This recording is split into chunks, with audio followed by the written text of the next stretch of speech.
Ladies and gentlemen, welcome to the Maverick Mindset Radio Show. I am Adam Williams. And I'm Ashley Muckenhop. And this is the radio show for the dreamers and doers. It's for those who are willing to step into the arena. Some call us the crazy ones, the misfits, the rebels, the troublemakers. We don't accept the status quo. We leave the world better than we find it. We approach each day with an enthusiasm unknown to mankind. We maintain a rational optimism about the future. This is the Maverick Mindset Radio Show, brought to you by me, Adam Williams.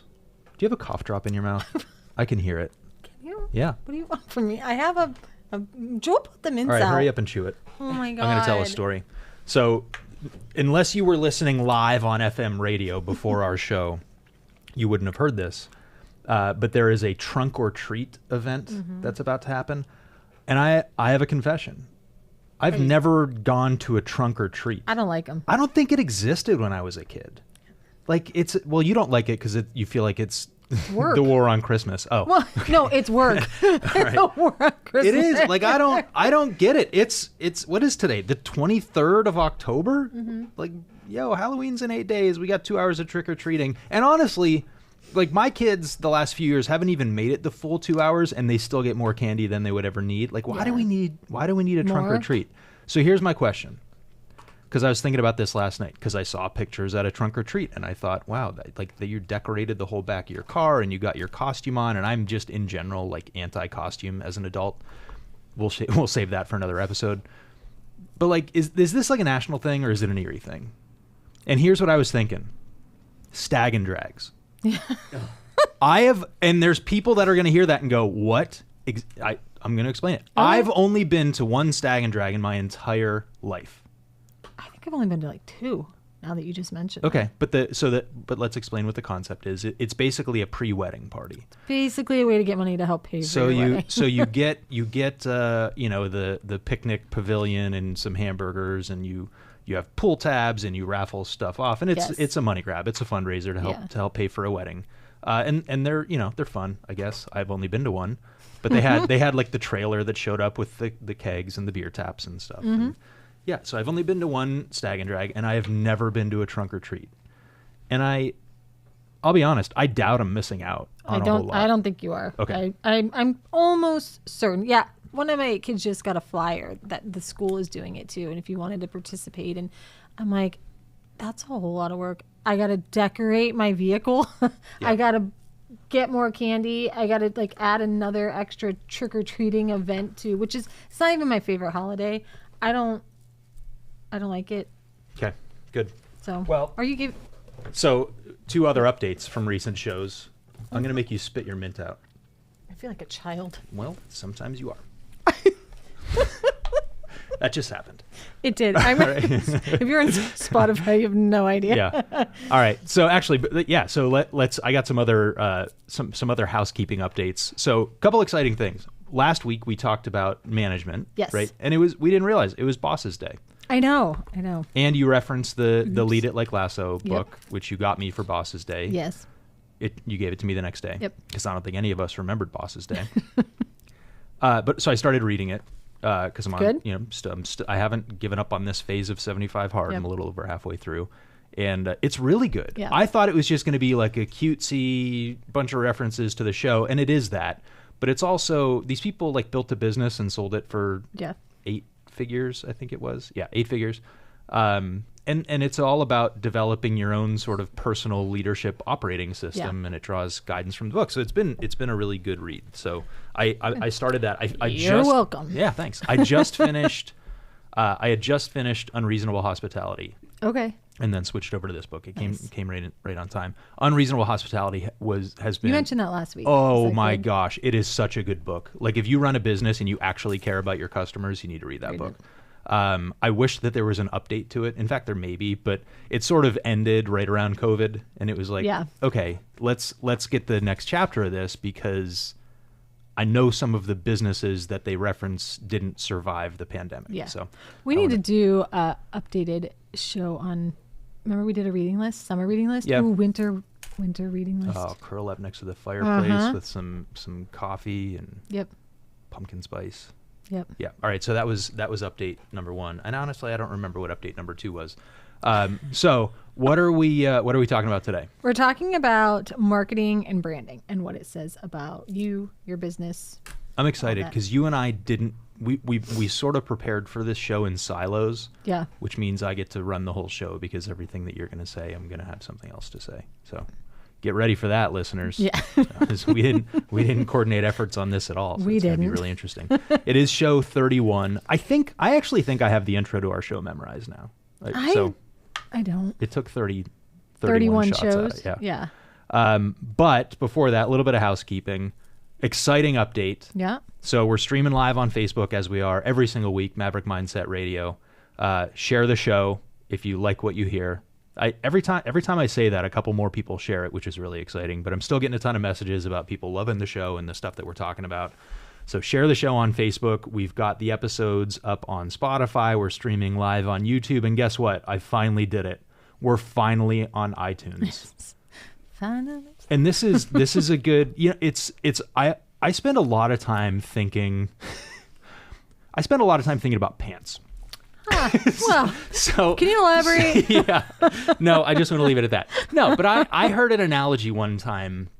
It was sort of a sales training, and it was like you've got that pair of pants in your closet that, they fit and then they start getting a little tight, and then it reaches the moment where they either don't button or they're just a little too snug, and you say, "All right, I'm gonna work out a little bit harder. I'm gonna adjust my budget or diet. I'm gonna make these pants fit again." And I think about that moment a lot in my life of like, what is the tipping point for people on the things that they do? What's your right? pants Yeah. moment? So what is your pants moment? So when people hire us, I try to get them to answer like, what was the moment that you decided your pants were too tight and you needed to make a change, right? And for some reason, a lot of people don't get that analogy, or they haven't really thought it through. But for a lot of our clients, they have to suffer a lot of pain, especially in Pennywise, a lot of pain paying their taxes until they're finally ready to make a change.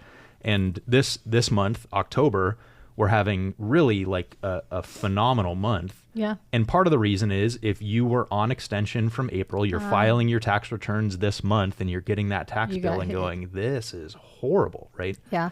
So can I tell you my pants getting too tight moment on iTunes? Because it's taken us 30 episodes. I got a message from a friend of mine. I think she's in Charlotte. And she sent me a message, and she said, "Hey, I'm having dinner with some people from Erie, small world, and they only have iTunes. Where's your podcast?" Oh, fine, I'll do it. So I did it like the next morning. Yeah. I finally got it done. It turned out That's to be what it takes. You know who it was? This No. was really interesting. It was the people that own the Plymouth, who I don't think I've ever met, but like really, Okay. really small world. So Nice. great bar and restaurant in Erie. All right.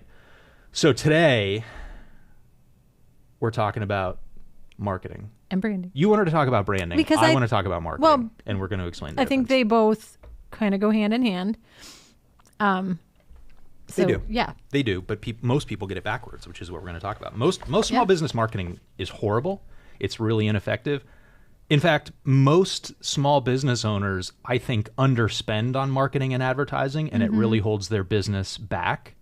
And they do it because they're afraid of, what if this doesn't work? Well, today we're going to fix it. Today we're going to show you how to make it work so that you can actually turn up that knob and grow your business. Yeah. So I think people get confused on, and we've already talked about it, sales, branding, and marketing. I think all of those are very Sure. to differentiate between all three of them. So let's get into the quote of the day, because yeah. you know what's really funny? I didn't know that this was our quote of the day, but I wrote it down right here. I wanted to say this today, and I already did it. and you already did it. So Yeah, that was part of my midnight work class. yeah, that's what happens when you drink an energy drink at 9:00 at night. I didn't know. We're still looking for an energy drink sponsor for the Yes. show, by the way. So if you know about it, you know what? There's a local energy drink company. Is there? Is it Zenergy? Is that Zen Edge. Zen Edge. Zen yeah. Edge. All right, we gotta. I'll try If it. somebody's got a connection to Zen Edge, we're looking for sponsorship opportunities. I can tell you that the cost of entry is going to be very low on this. Yeah. I'll try new. Hey, I'm hooked on Celsius, but I'm willing to make a change. Well, you know what? I would take a sponsorship from Celsius too I if would they too. beat Zen Edge to the Yeah. punch. All right, let's get to the quote of the day. Okay, quote of the day is, "Your brand is what other people say about you when you are not in the room." And that is from Jeff Bezos. Mm-hmm. And I saw that and I picked that. I'm like, yeah, that's it. Because I feel like how people know you is how people remember you. And that's how they're going to tell other people about you. Yeah. So what I wrote down was marketing is what you say about your business and branding is what other people say about your business. So yeah, that was a good quote. Yeah. All right, so let's get into this. Here's the bottom line. You can have the best stuff in the world and still be broke.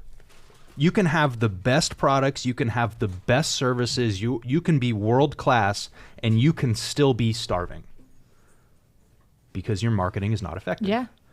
And I think too many business owners think, well, my stuff is so good, my products are so good, my business is so good, my services are so good that I'm not the people are just going to flock to me. Yeah. And that's not how it works. Yeah, I don't have to do anything. In fact, that's less likely now than it ever has been because it's so that first of all, there's so much competition. Second of all, it's so easy for that one disgruntled client to go out and smear your name all over the place. So you've got someone, if you've got someone that didn't have a great experience out there giving the 1-star reviews all over the place and you're doing nothing to counteract that on the other side, like your business is going to get crushed by that. Yeah. So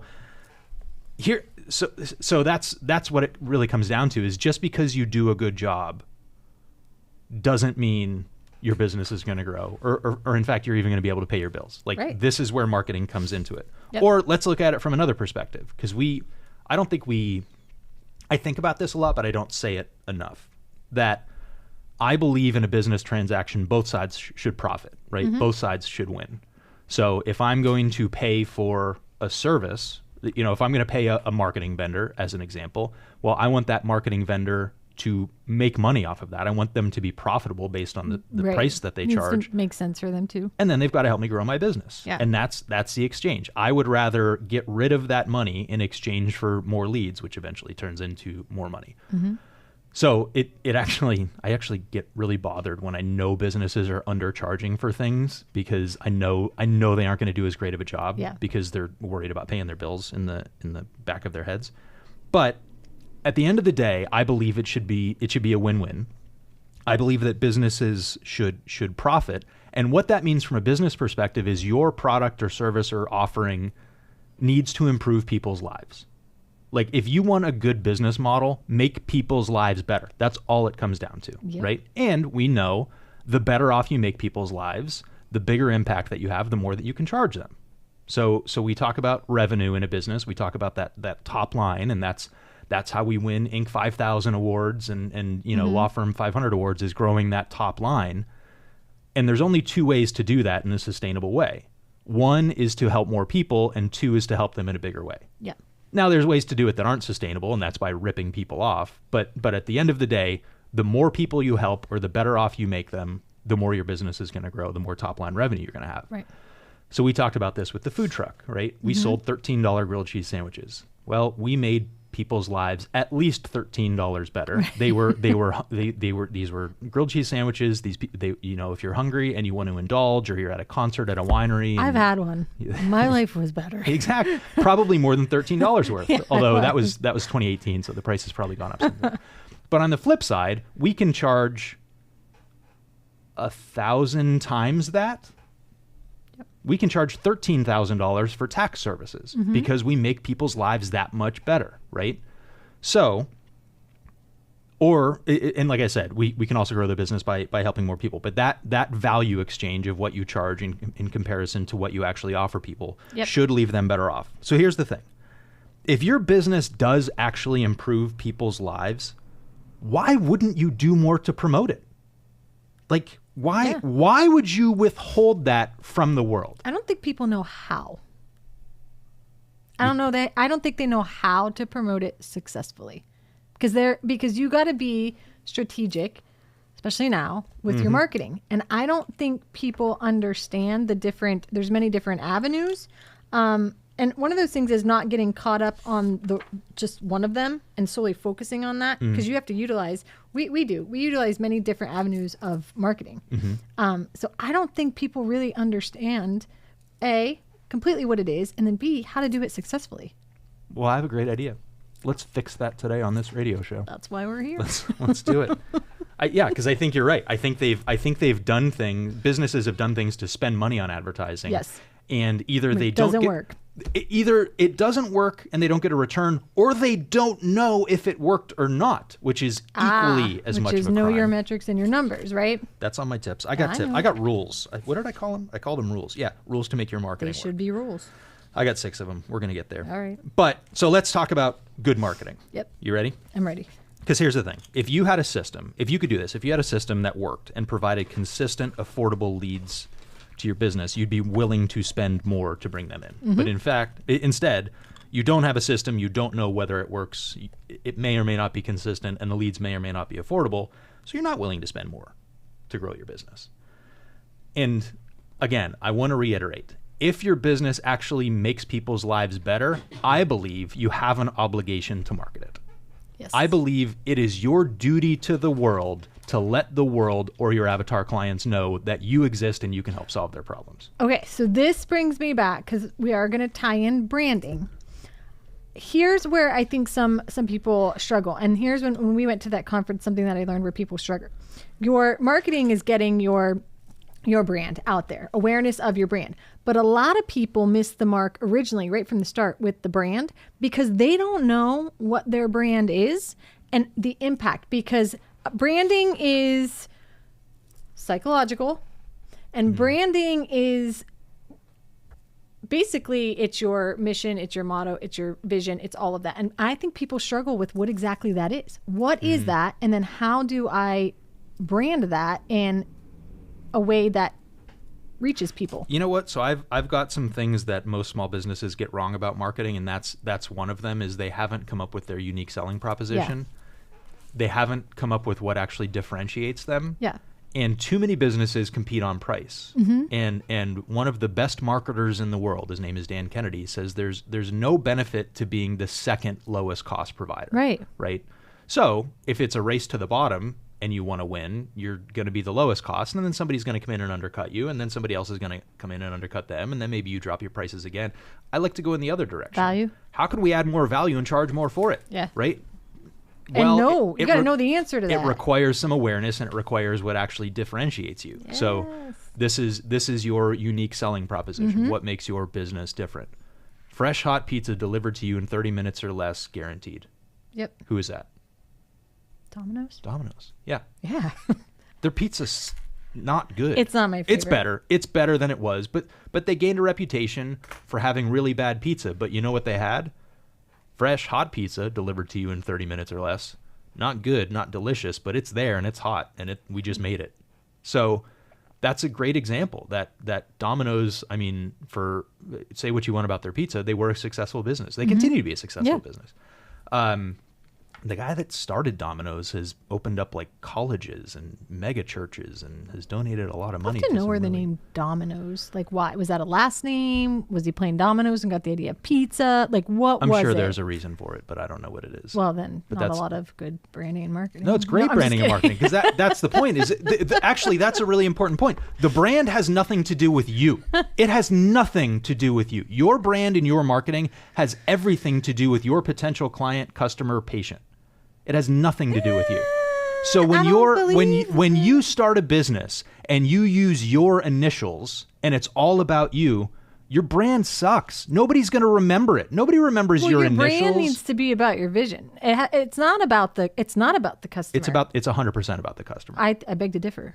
Okay. I know you're a lot more So give me experienced than an but- example of a good brand or good marketing that isn't customer focused. Oh my god, you can't put me on the spot like Well, if you're gonna make a claim that's wrong, I'm gonna ask you to back it up. All right, let's talk about what good marketing is, since you can't give me an example on the spot. The best marketing does two things. Okay. One, it identifies your ideal customer, client, or patient. Two, it gets them to respond in a very specific way. And this is where I think a lot of small business owners miss out, right? A lot of small business owners think that if they sponsor the kids' soccer team and their logo is out there, or they wear a t-shirt for their business, or they take out a billboard, and you're going to let me get on a rant about billboards later on, they think that that's enough and then people are going to actually call them. right? But the problem is we are inundated with marketing messages like that all day long. Yes. I am sitting in this studio looking at a logo for a financial services, for the radio station. There's office space available. There's a coffee shop over there. There's a climbing gym. There's a logo for a business on the side of that garbage can out there, right? And I'm not even, well, the point is you can't see it. That's the whole point, is they completely get lost in this, and I'm not going to remember any of this other than the office space sign. I think it would be really interesting office space, and I've been up there, and I think it's really cool. But like, none of these messages they're all getting complete. I'm immune to them. We're all immune to them because we're blasted with them all day long. It's the same thing on social media. And as soon as I get in my car and I change my perspective by 15 degrees, I'm going to see another 37 messages. Like it's probably in the millions of messages per day that I'm going to get. I actually stopped this morning because I used the app to pay my parking meter, and there was an ad for something. It was some political thing, and I took note of it because it was not the type of ad I'm used to seeing on that app. So that kind of caught me, and I looked at it. Now I don't even remember what it was for, but that's the whole point, right? It didn't ask me to do anything. It didn't ask me to sign up for an event or attend a speech or text a number or click the link to do anything. It was just, hey, let me make you aware of this thing that's happening with this person that you don't know. And now I've completely forgotten it. And it's been 20 minutes, right? So the best marketing gets people to actually respond in a specific way. So this is about getting people to take an action, to do something. And we're going to talk about what that something is or what it can be. But it's not about your brand. It's not about getting your name out there. It's not about good design. It's not about making people laugh. It's about getting people to take an action. And sometimes that action is buy this thing right now. Sometimes it's schedule the consultation or schedule the sales call, which is the office space that's across the street, right? I'm sure if I call that number, they say, let's schedule a time that you can meet me at this location and we'll give you the tour, right? So that's a sort of a call to action. It can be download our free resource, download our white paper, watch this video, buy my book or get a free copy of my book and just pay for shipping. There's so many things that you can ask people to do to take some sort of action, and most marketing doesn't do that. So like when we used to run ads on this radio station, we had a specific URL that people could get a free guide on how to buy and sell businesses, right? We asked them to do a very specific thing. And a couple things resulted from that. One, we knew if anybody was actually responding to the ads because we could see if anybody went to that website. Right. Then we could see if the number of people that went to that website, how many people actually downloaded the thing that we wanted them to download. Then another important tip that I'm going to share later is we were able to follow up with them because we then had their contact information, at least an email address, maybe a phone number, maybe an address, maybe a name, right? So getting people to actually take an action with your ad is really, it's a huge mistake that a lot of business owners make. So, all right, let's get into, I came up with 5 things that I think most small businesses get wrong about marketing. Okay. Can we run through these? Yep. Number 1, they market to everyone. Right. Know your client. Everyone. Doesn't matter whether they're ever going to be able to afford your services. Doesn't matter if they're ever going to want your services. Doesn't matter if they know they have a problem, but they aren't yet ready to buy. So most small businesses are wasting their money advertising to people who have no need or interest or desire or even knowledge of the product or service. It's a complete waste of time and money. I think about this a lot.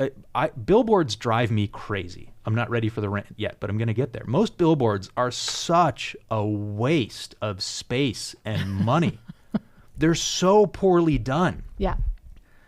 Except every now and then you get that one personal injury lawyer that says, yeah, somebody got hit by a semi-truck on their motorcycle right underneath our billboard and they called us. So we got to keep running it because that one time, the one perfect scenario happened, right?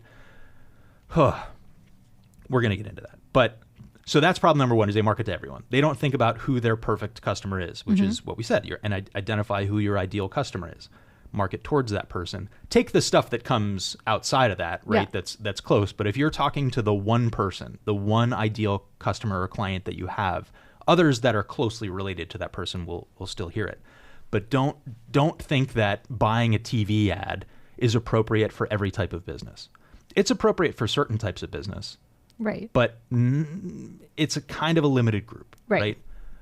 On the flip side of that coin, don't think that social media advertising is perfect for every type of business. Right. The nice thing with social media is you can target it, but what we learned through the law firm is most people don't hire their business lawyer because of a Facebook ad.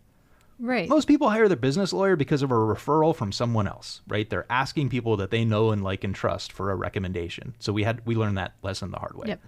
But on the flip side, tax strategists do pretty well with social media marketing if it's done appropriately and if it's targeted appropriately. So you've got TV ad, which isn't really targeted. I mean, you can sort of kind of nail down the demographics and the type of people that you think will watch that show.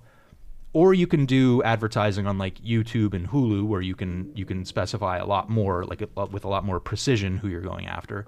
Facebook, you can get even more precise.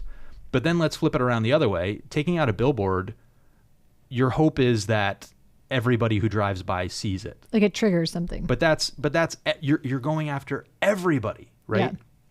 I would take out a billboard if I had one prospect that I really wanted to go after and he happened to have a billboard above his home or office or parking spot, right? And then I would say, hey, Brad, I don't know why it's Brad. Hey, Brad, you need our thing, call us, right? Yeah. I'm marketing to the one in that instance, but most people go the other route and they say, oh yeah, this billboard that everybody needs to see because anybody who has money is my potential customer, which is wrong. Right. You have to get a lot more specific about to whom you're marketing and really where they are at the buying cycle, right? I have no need for a criminal defense attorney right now. Will I have that need in the future? I hope not, but maybe, right? So the point is, like, unless I got arrested at that moment that I heard your radio ad, or I've seen a couple, and these guys are friends of mine, so I don't mean this in the wrong way, but and I actually have talked to them about this, and I know why they did it, and they did it for what I think is the right reason. But there are ads in the mall for criminal defense attorneys, like on those kiosk stand things, right? Well, unless I got arrested right there, like if I'm sitting in jail, I'm not going to remember who advertised on that. Yeah. Now, it turns out both of these guys who have done it did it because they want their prior clients to see their name out there to show that they're successful and that they're doing well, and then they get some referrals out of it. So they did it for the right reasons. But generally speaking, if you're going to put an ad in the mall for a criminal defense attorney, a lot of people aren't going to see that and call you, right? Now, if you ever leave the Erie County Prison on 16th and Ash, as you pull out of the parking lot across the street, there's billboards on the side of a building for bail bondsmen and criminal defense attorneys. That's better placement, right? You're going after people that are typically you're going after the people that are visiting their friends and loved ones at the prison. Yeah. And those people need an attorney and may need a bail bondsman, right? Like that's targeted. You're going after the right your people. Audience. Right. But I'm probably not, well, I don't need to get into that anymore. So, number one, marketing to everyone. That's mistake number one that business owners make. Mistake number two, marketing that talks about the business instead of the customer. So I'm going to give you the example, and I'll use our business as the example. If you went to the website for Pennywise Tax Strategies, which would you rather read? I'm Adam. I went to college. I won this award. I passed this test. Yeah. I've got 20 years of experience. Or would you rather hear, hey, you run a business, you work hard, you should keep more of what you earn? What do you think is a better marketing message there? The you one. Talking to the client. What do you think most business owners do? Put their bio up there. That's the it. First thing. Yeah. That's it. Yep. We're the best. We have the most experience. I'm so smart and good looking and witty and intelligent and okay, but can you solve my problem? Yep. That's what I really want to know, and that's what good marketing does, right? Yes. So I think that a lot of people miss out on that, where they talk about the business instead of the customer. Now, on the other hand, the business's story can be important and can be helpful, right?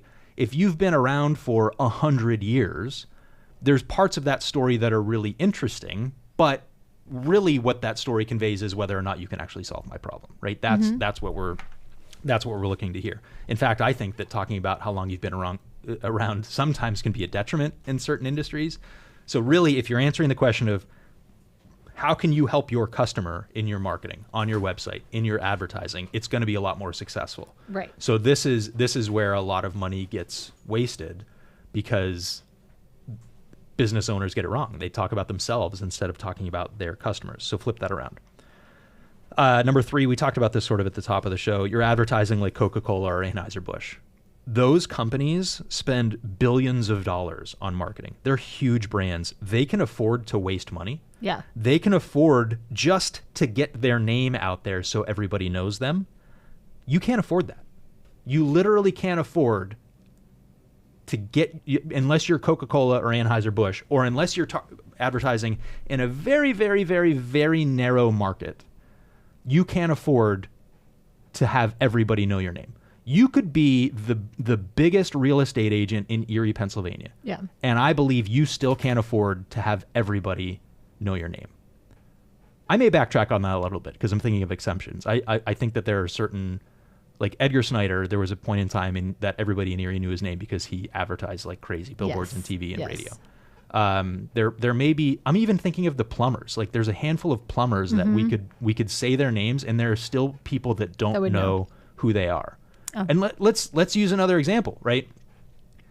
You didn't know that there was a second assassination attempt on Donald Trump. I did not. That's like pretty significant news, and you weren't even aware that it happened. I had no idea. Right? So to think that you're going to be able to go out there and spend enough money to promote yourself enough so that everybody knows your name, you're completely missing the mark. So you need to be a lot more targeted, and you need to follow some of the rules and tips that we're going to suggest later on. We already did talk about this one. Mistake number 4 that small businesses make is trying to be the lowest cost. Yeah. It's a no-win situation. Yeah. You can't win based on that. In fact, I mean, Walmart... There's always going to be somebody lower than you. Well, yeah, and it's going to be a big company that can afford it. Yeah. Amazon lost money on their products for years and years and years. In fact, they may still lose money on their products. Amazon wanted to be the lowest cost provider, right? They had billions of dollars of cash in order to make that happen. And in fact, we've talked about this on prior shows, and we've talked about this in the office. They've now changed their model that they're no longer the lowest cost. Yeah. They're now the most convenient. They're now the fastest delivery. They can get this stuff to you faster than anybody else can. Walmart still tries to compete on low cost. And sometimes they do well with it. Sometimes they don't do so well. But imagine what it would have to mean to your business in order to compete with Walmart on cost. Walmart can go to any single one of their suppliers and say, you need to charge us less. And what's that supplier going to say? Okay. Okay, Walmart. If you go to one of your suppliers and say, you need to charge me less, what's that supplier going to say? Or what? You're going to leave me, small fish? Yeah. So there's no competitive advantage to being the second lowest cost provider. It's very difficult to be profitable as the lowest cost provider. So let's find a way to charge more and add more value to people's lives and charge accordingly. And then mistake number 5 is not following up. This is huge, right? You get those people who they call you, they email you. I'll never forget. This was years ago, but I was looking for a lawyer for something. I don't even remember what it was. I think I was trying to get, I don't even remember. Something that I didn't know anything about, and I was trying to hire a lawyer. And I remember calling another law firm and said, hey, I'm a lawyer. I've got this new opportunity. I need to hire an attorney. You guys were recommended to me. Can you help me out? And the lady said, sure. I'm going to email you our price list. And after you look at that, if you decide you want to hire us, just email me back or call me back. Okay. So I hung up the phone and she emailed me the price list. I don't think I even opened it. No, you know what? I did open it just because I was curious what they were charging and how their rates compared to ours. They never called me again. No. They never followed up. Like, to go out and again, that was a good brand because I was referred to them. Like, I was ready to buy. I had my credit card in hand, ready to pay a retainer. And I mean, this was a sales problem too, but they never followed up with me. They put in the work to generate that lead and then did nothing with it.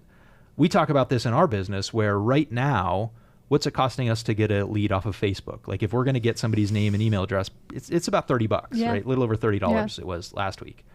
So if we get a lead, if we get a name and phone number or name and email address from someone and we don't follow up with them, you can take a $20 bill and a $10 bill and put them both in a paper shredder and walk away because that's what we just did. We just spent that money to get that lead and then we've done nothing with it. And so many business owners do this. They've got an email list. They've got prior customers. They've got people that have attended their events or reached out to them at some point who haven't bought anything, or even if they have, and the business owner never follows up with them. So marketing isn't a one and done, right? You gotta continue to market to them Oh, it's the infinite until game. Until you make a sale on them, right?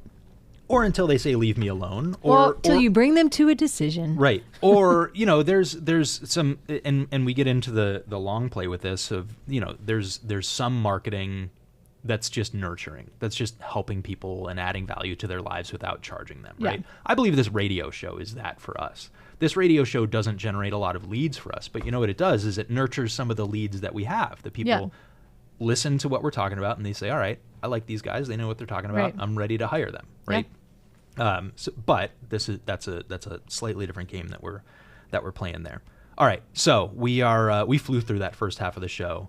We are talking about marketing and branding on Maverick Mindset Radio today, live from downtown Erie on 103.3 and 105.9, streaming live on Facebook. Now, still live on YouTube, Yes. but now the episodes will be up on iTunes. So go out, subscribe, leave us a review. We gotta play that algorithm a little bit and build up some more followers.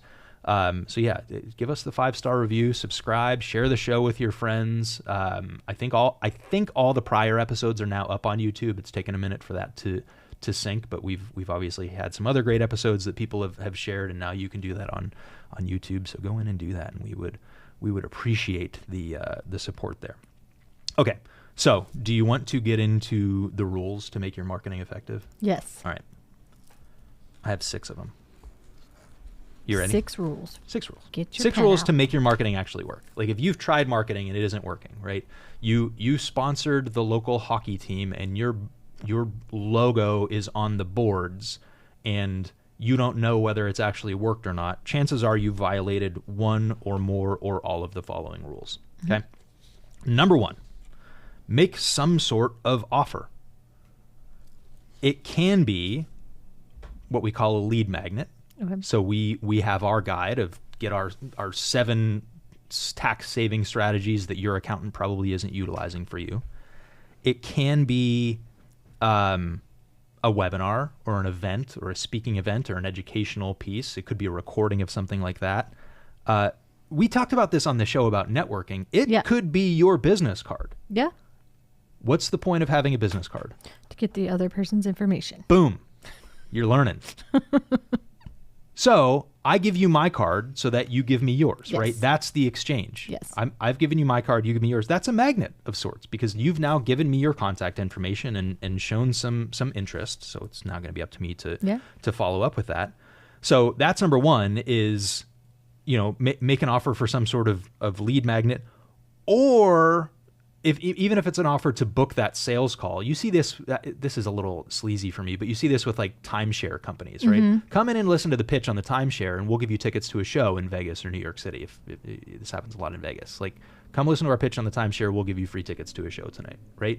Like that is an offer. There's a call to action. Some people will take them up on that. Enough people will take them up on that they stay in business. In our business, I would say, hey, schedule the consult with us and get a free copy of my book, right? Yeah. Like that's an offer. All right, so that's one. The other type of offer, though, that you can make is a really compelling reason to make a purchase right now. So think about like it's happening. I'm getting the Christmas catalogs, right? We got the Target one last night. Me too. Penny said, "Can I flip through this?" So I said, "Yep." So she sat there with a marker, circled every single item she circled, and then she found the thing. I don't know. It was like, I don't know. It wasn't an Easy Bake Oven, but I think it was similar to that. And she's like, "Dad, this is the thing that I was talking about." And I'm like, I've never seen that or heard of it in my life. So that got double extra circled. That's like a top 5. Yeah. So, but think like a catalog, or think like those ads that you see. I've done this. You get a T-shirt that pops up in your Facebook feed, and you can buy it right now, right? Like that is a call to do something. Yes. It isn't. I've done this with 2 shirt companies, True Classic and Built, which are both really nice shirts. And neither of them are running ads to say, become aware of our shirt company. They're saying, hey, buy this green shirt, buy this black shirt, buy this gray shirt, right? Yep. Buy this package of shirts that's a really great deal that we're only going to run this for the next 7 days, right? There's a very specific request for people. Resist. Well, and that's making that great offer is something that a lot of people aren't willing to do. They're willing, even if they are willing to make a request, make a call to action to do something, the businesses don't do enough to make it really compelling, right? So if you schedule a sales call with us, we will teach you about the different types of accountants. We will give you examples of tax strategies. You will come out of that call knowing more than you did when you started, whether or not you hire us, right? That is a pretty compelling offer to people that, wait, you're going to teach me how to potentially save money on my taxes and I don't even have to hire you. All I have to do is take this call. Yeah, we can do that, right? Or like I said, the lead magnet. So we were talking a minute ago about our leads are costing us about $30 a pop. But that is on our funnel where we're running an ad and saying, book a sales call with us. The other ads that we're running that we say, hey, if you want to download our guide on 7 tips on how to save money on your taxes, we send them that guide and then we follow up with some emails and offer a consultation with them. Those leads are coming in at only about $20 a piece. So literally 50% less, one third less, one third the cost, or one third less, 66% of the cost for that different offer that we were testing, right? So that relates to number 2 rule to make your marketing work. Create some sort of urgency. You got to create a reason to act right now, right? Is it the President's Day sale? Is it that you've got a limited quantity? Is it we do this, we allow people to pay less if they decide to hire us on the call versus 3 months later. Right. We'll give you an incentive to make the decision now, because the more time that we have, actually, the more value that we can add to you. So creating a little bit of urgency there. So this can be, and I don't mean to do this disingenuously. Like, this really bothers me when people are like, oh, I've only got 7 slots left. And it's like, dude, I know you have nothing going on in your life, right? But if there's a very real constraint to production, or if it is like an inventory closeout, or if there is some legitimate constraint there, you can use that to create some urgency. So I think that for a lot of businesses, they miss out on that. Like, tell me that my pants are too tight. Tell me that I've got to make that decision right now, right? And convince me of that. It'll only get worse. Won't be one pair, it'll be all of them. All right. Yeah, I feel like you're going to try and use this analogy on a sales call, but you're going to like not lay the foundation and be like, listen, if you don't hire us, you're going to get fat. Wait, that's not what I meant. Throw all your pants out. It's coming. You're going to lose your pants. It's coming. You're going to get an email be like, listen, I don't know what type of call you're going to be wearing sweatpants for the next 9 months. All right. We'll figure that out. All right, number 3 rule to make your marketing work. Make it trackable and measurable. This is it. This is running a business by the numbers. You're running your business. You're making your decisions based on facts, not on feelings, right? So I just talked about this with our cost per lead on Facebook. We know that one ad set and offer costs us $20 versus the other ad set and offer that costs us $30, right? Well, we want to do more of the $20 thing. You can use... This is great for QR codes. I can't believe how many marketing people I've worked with who will set up a QR code and don't bother to make it a trackable one, so we know how many people actually scanned it. Like, what are you doing? Well, I can tell you what they're doing. They're hiding out from results because they know they're bad at their jobs. So make it trackable. We use a piece of software. This is not an endorsement, but it's called CallRail. So we can set up a different phone number for every single campaign that we run. So we know if people call us, we know which ad that actually came from. So making it trackable, right? It allows you to know what works. Right. So we've got that, like that 7 tips guide that we have. We run Facebook ads and it drives traffic to that landing page. But I also mention it in my book and it drives traffic to that landing page. And I also mention it at speaking engagements and it drives traffic to that landing page. But we know which of those sources the traffic actually came from to know what's actually working for us, right? So if I were running a business and I was running billboards, for example, if I had 2 different billboards in town, I would have 2 different websites or 2 different phone numbers or maybe 2 different QR codes so that I could see which one of them was actually performing and people were responding to, right? Yes.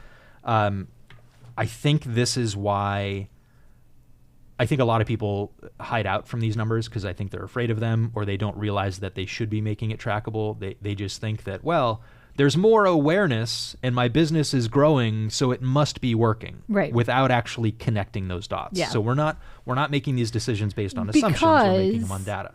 That could work for short term, but eventually that things change and that doesn't work. And if you don't know what was working, what wasn't, you don't know then what to pivot and change. That's a great example. We were actually doing a printed newsletter for about 3 years, and I really loved that newsletter because it was pretty easy to put together. The company we worked with was really great.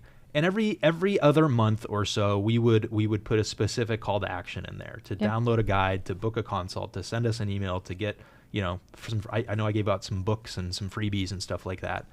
And we got good feedback on it. Yeah. I would have people that say, don't stop this newsletter. I love hearing more about what you guys are doing, and it's really great. And I think that kept us top of mind with some people. And then we went probably 6 or 8 months where we were trying to get people to respond to the newsletter, and we weren't getting any traction. Yeah. So we just stopped doing it. Right. And the business did not suffer because of it. Right. And if we weren't tracking it, I'd still be spending whatever quantity of money every single month to design and produce and print and ship hundreds of newsletters. And that's an example of like direct mail advertising, right?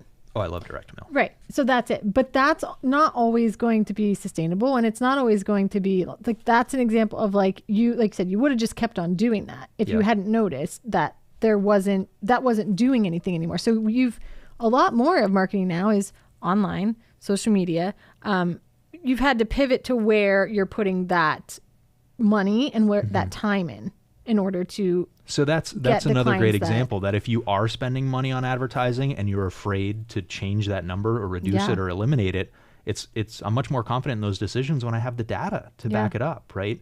If I'm running an ad in the newspaper and my business is growing, I'm going to say, well, I can't stop running this ad because the business is growing, even though I don't know if it has anything to do with that newspaper ad.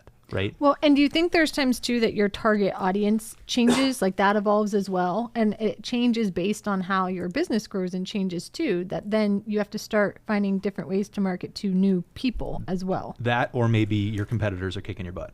Yeah. Right. So I don't know, Valpak, like the envelope full of coupons that you get. Oh, yeah. Right. Value Pack? No, it's Valpak. Oh, I thought it was Value Pack. No, Valpak. So anyway, it's a pretty cheap. It's called Every Door Direct Mail, so you can pick a zip code or a neighborhood or whatever. And yeah.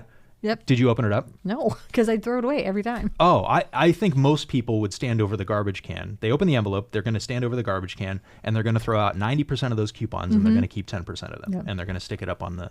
You should pull that back out of your trash. There's probably like Dairy Queen and Burger King coupons in there and stuff that you would use. But you know what? There's a lot of. Like tree trimming and stump removal. There were probably 3 or 4 coupons in the last Valpak that I got for tree removal and I need tree trimming. Tree trimming and stump. Well, you threw out the Valpak. You're ready to buy. I mean, another Valpak. But that's a really great example of if I'm running Valpak every single month and I'm not tracking the results, and suddenly I got 3 competitors entering the ring, and if one of them makes an offer that's slightly better than mine, then I'm getting my butt kicked, and I'm not even going to realize it unless I'm tracking. Like, hey, we spent $5,000 on the mailers this month, and 17 people called us versus last month 800 people called us. What happened, right? And I think a lot of people don't track that and don't make it measurable, but they could with a QR code, with a trackable phone number, with a specific URL. They would know whether those are working or not, or literally a cutout and hand us your coupon, right? That's a great example to know whether your marketing is actually working. So then we're making decisions based on the numbers. And here's the thing. You can start small with this. In fact, you should start small with this. I don't think that a new business should go out and spend $10,000 on advertising having not done any advertising before, unless they've got a huge budget and a whole bunch of cash flow to make a lot of mistakes. So you can start small. And I say, I want you to think of my wife's dog, the Dachshund, Trixie the Dachshund. Start small and warm. She's small and warm. So you can do in-person outreach. You can do organic social media. Like you can do this on a small scale without going out and you don't designing have to do a campaign. Paid advertising. Exactly. In fact, it's probably better not to start with that stuff. So if you start small and warm, you can actually do some testing and you can get some results. I did this with, so we launched the book months ago, and I've been doing some in-person events, and we have a poster that I set up at these events. And there's a QR code on the poster. and there's a call to action. And I tested 3 or 4 different offers for that poster. And it was like, download a free bonus chapter, download a free chapter, download a bonus chapter. And I was using my Instagram stories, and I would say, vote, which one of these is more compelling? And I would test, and I think it came down to download a free chapter, which I thought was really interesting because it's actually a bonus chapter. It's a chapter that's not in the book, which I thought was a way better offer. But I had enough people vote on this that after a process of elimination and some A/B testing, I came up with the right call to action on that. Yeah. And now I've grown my email list because people walk up, they scan the code, and they download that chapter because I tested and found the best call to action to use. Now, the other thing I could have done is had 6 different posters printed up, or maybe a magnetic sticker thing, so I could, and then I could go and do an event and test it, and then I could switch the head or the call to action and do another event. Like, man, that would have taken me a whole lot of time, but I was able to do it for free. So I think you can start small and you can start warm. All right. Number 5, we talked about following up. Rule number 5, I'm going out of order. I picked 5. Rule number 4, limit your brand building. So that billboard, just to get your name out there, that sponsorship, the fancy TV commercial, unless you're following the other rules where you've got a specific call to action and you've created some urgency and you've made it trackable, don't bother with that stuff. Yeah. You can't afford it as a small business. Yeah, know your audience. You can't don't afford have to market to everyone. And then number 6 is test and tweak based on your results. So this is the A/B testing. This is what I just talked about. This is really easy online. We do this with Facebook ads. We'll run competing ads to the same target and see which one works, and then we'll kill the ones that don't work and spend more on the ones that do. We do this with email subject lines. So we get about a 35% open rate on a lot of the emails that we send out. But we'll take a portion of our list and we'll test subject 1 and subject 2. And maybe we get a 25% open rate on one and a 40% on the other. Well, then we're going to use that 40% open rate to the rest of the list. So we're constantly testing and tweaking on that. What do you think about, because I know we've talked about this, and I know I've thought about it even just with Pennywise.